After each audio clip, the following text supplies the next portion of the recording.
sizorojwa ngoba nakho kuthiwa ayitholakali i-refund. Aka-refund umuntu uma ukuthi ushaya udaka mnikeze imali yakhe uphume enkingeni. Ufuna imali yakhe mos. Imali yakhe isebenza kanzima leyo. Angeke sizothi sihluphekile sizodlala izinyanga zanamhlanje. Izinyanga zanamhlanje zinamanga too much. Zinamanga. Inyanga sayigcina ngosusobala inyanga.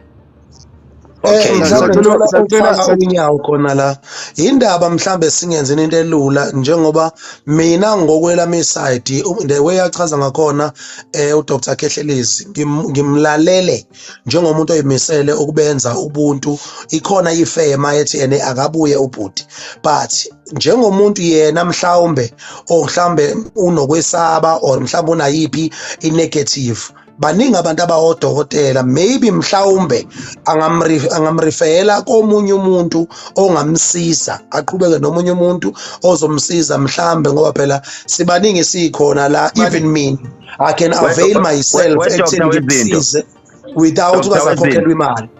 Dr. Wezinto.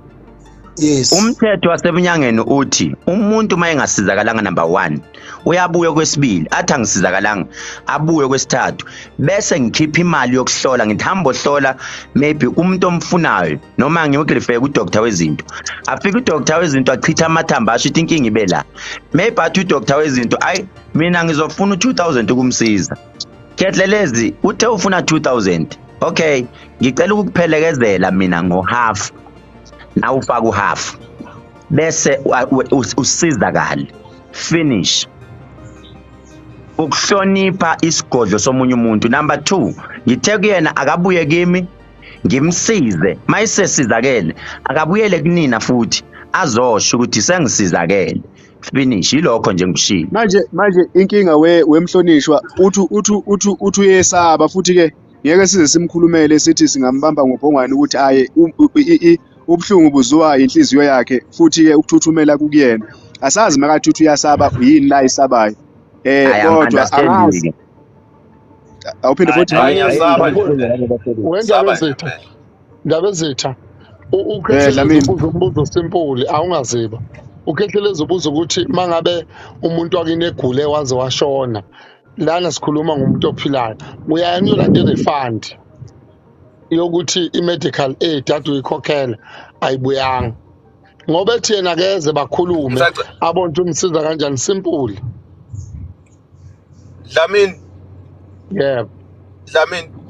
ngisacela ukuphendula kuleyo nto leyo indaba yesibhedlela nelokhuza isibhedlela si-institution isibhedlela mawudutshulwa manje siyakuthatha sikusesibhedlela but ke na into different ngolokhuza okay ake ngibe straight nje ngobaba uKhehlelezi ubaba uKhehlelezi uya-advertise kulokhuza ku-Facebook uyasho ke na ngiyakwenza 1 2 3 mawuza kimi angeke uwathola ama-regrets. Isibhedlela asikwenzi lokho isibhedlela siyakhiwa sibekwe laphana kuthiwa laphana kusizwa abantu asisho ukuthi ke na sedubulekele lowo muntu akeze la kimi but ke na ulokho oDr Khehlelezi bayasimema bathi ke na ngizokunceda noma ngayinto oyifunayo so asingahlanganisi lezi zinto eziwu2 ukuthi ke na sikuthiwa isibhedlela siyayifuna ngeke uyifune i-refund because usukuthathwe i-ambulance wayoyibeka usuyifonela i-ambulance nala siyabizwa kuthiwa wozani sihambe siyolala ubusuku bonke silinde ukulashwa singalapheki so asingahlanganisi lezi zinto ukuthi ke na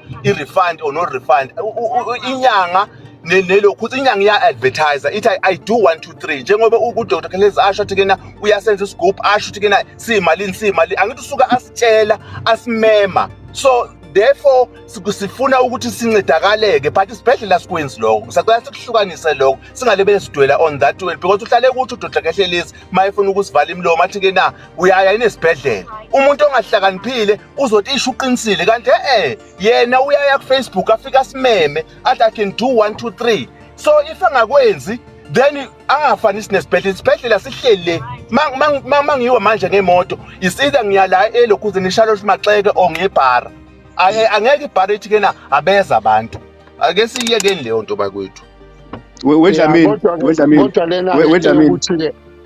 wedlamini mawuthenga impuphu eShoprite wabuya naye ekhaya wathi uyayipheka wathola ukuthi inezibungu wenze njani uyayigcina endlini noma uyayibuyisela khona Phela ngeke sifananise impuphu nokulapha. Manje ke ufananise okwasey'bhedlela. nokulapha mos wena baba. No, wezulu. Into ithi uyabuyela esitolo bakunika impuphu entsha. Iqiniso lapho nje. Mongasayifuna impuphu uyayithola imali angithi. Phela iqiniso lithi Dlamini Zulu. Angithi njengamanje Zulu njengamanje sithe wena uthe uzama ukwakha ubulungiswa. Yabona mangizama ngayo yonke indlela ukuthi ngakho ubulungiswa because uthi uyasaba manje. Usaba kanjani emntwini ongakwazi ukusebenza? Angithi uthe angisebenzi mina. And futhi ngibona ngathi angibulali bantu siku public la. Uyazi ukuthi uza kumina and number 2 ngizo rectify imistake athi bekhona. Ngizozama ukwakha igama lami. So usaba kanjani at the end of the day? Yini le yathi uyayisaba engaka ayibonile thina abanye abantu abangayazi because mayifika la njengamanje ngikhuluma obala abantu balalele bonke. So yini angi-understand ukuthi yini ayisabayo. If ever uyafisa ngempela ukubona ukuthi Khehlelezi uyi-scam or in kufanele abuye ngiyiprove kuyena. Of which ngicabanga ukuthi nawe Zulu kufanele ngaba uyam-advise ukuthi awuhambe mawuhlulekile sibone ukuthi uhluleka uzamile. Ngoba iseza lapha angithi naye kufuneka ukuthi kufuneka naye ukuthi ayikholiswe. Angithi kuhlukumezeke yena kuhlukumezakanga mina la. Mina ngeke ngize ngikhulumele ngize ngigeqa amakhulu egcineni kwakho konke uyena uzothatha isinqumo. Kodwa bengifuna ukuthola ngoba kukhona abantu abalapha phansi nabo ezinye izinyanga zibagilile bafuna izimali zabo bazi ukuthi bazoyilanda kanjani. So mangibuza lo mbuzo lo ngenzela ukuthi nabo bephenduleke lapha ezantsi. Angisho ukuthi senizothatha isinqumo sikaJuqu ukuthi manje mbuyiseleni imali. Ukunina phakathi kwenu nobabili ukuthi niyavumelana noma cha. Mina ngibambe ngemuntu ngabhongwane futhi angikhombi umuntu ngenjumbane. Kodwa sifisa ukuthi abantu bebe nobulungisa bebe neqiniso phambi kwabantu ukuze nangelinye ilanga abantu bekwazi ukuthi bebakholwe ngaso sonke isikhathi. We Jimku engakabaleki ulokhuzana wephakathi wayo engakahambi ulokhuzana uKhehlelezi. Ngisacela ukuthi uthole ukuthi uphendulekile yini. Uma ungaphendulekanga